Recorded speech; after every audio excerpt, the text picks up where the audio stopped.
Welcome to your కుంగ్లీ speaks Jyotisha Sanjeevani. So ఈ రోజు మనం ఈ వీడియోలో ఆస్ట్రాలజీలో ముఖ్యమైన కాంబినేషన్స్ ఏంటో మనం తెలుసుకుందాం. అంటే ఇప్పుడు మనకి కన్సల్టేషన్స్ కి ఎవరైనా వచ్చినప్పుడు మనం ఫస్ట్ చూసేవి ఒక 4-5 కాంబినేషన్స్ ఉంటాయండి.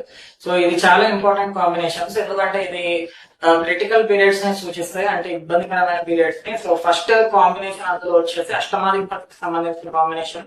సో అష్టమాధిపతికి సంబంధించిన దశ గానీ అంతర్దశ గానీ దగ్గరలో ఉందంటే మాత్రం ఖచ్చితంగా మనం రెమెడీస్ చేసుకోవాల్సి ఉంటుంది దానికి. ఎందుకంటే ఒకవేళ అష్టమాధిపతి మీ లగ్నానికి పాపి అయితే, ఒకవేళ పాపుల చేత చూడబడ్డా గానీ లేకపోతే మ్యాగ్నిఫిక్ ఎఫెక్ట్స్ ఉన్నా గానీ అష్టమాధిపతికి సంబంధించిన రెమెడీస్ చేసుకోవాలి, ఖచ్చితంగా చేసుకోవాలి. ముఖ్యంగా అష్టమం అంటేనే మనకి ఆయుష్, ఇంకా అనుకూల సంఘటనలు ఇవన్నీ జరుగుతాయి కాబట్టి సో ఇది ఖచ్చితంగా ఇది చూసుకోవాల్సి ఉంటది. సెకండ్ కాంబినేషన్ వచ్చేసి చంద్రమహాదశ, చంద్రుని అంతర్దశ. సో ఈ చంద్రమహాదశ, చంద్రుని అంతర్దశ కూడా చాలా క్రిటికల్ కాంబినేషన్స్. అంటే ఇప్పుడు నేను చెప్పేటివన్నీ కూడా చాలా మందికి జరిగినాయి అనమాట. అన్ఫార్చునేట్లీ వాళ్ళు అంతా అయిపోయిన తర్వాత వస్తారు.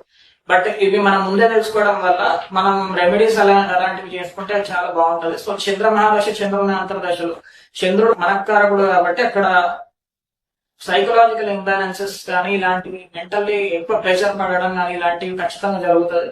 సో ఎప్పుడైతే చంద్రుడు పాపిగా ఉంటాయి, ఒకవేళ మన లగ్నంలో మన జాతకంలో చంద్రుని పరిస్థితి బాగాలేకపోతే మాత్రం ఇది ఖచ్చితంగా చాలా జాగ్రత్తగా ఉండాల్సిన పీరియడ్. అండ్ ముఖ్యంగా 25 years లోపల వస్తే మాత్రం అది ఇంకా తీవ్రంగా ఉండే అవకాశం ఉంటుంది. సో ఖచ్చితంగా చంద్రుని యొక్క రెమెడీస్ స్టార్ట్ అవ్వక ముందే చేసుకుంటే చాలా మనం పెద్ద ట్రబుల్ ని మనం ఎస్కేప్ చేస్తున్న వాళ్ళం అయితే. సో ఇది థర్డ్ కాంబినేషన్ వచ్చేసి మనకి చతుర్థ దశమ శుక్రుడు, అంటే 4th and 10th లో శుక్రుడు పాపిగా ఉన్నప్పుడు కూడా చాలా ఇది క్రిటికల్ కాంబినేషన్. ఎందుకంటే ఇది వాహన కారకుడు అయినాడు శుక్రుడు.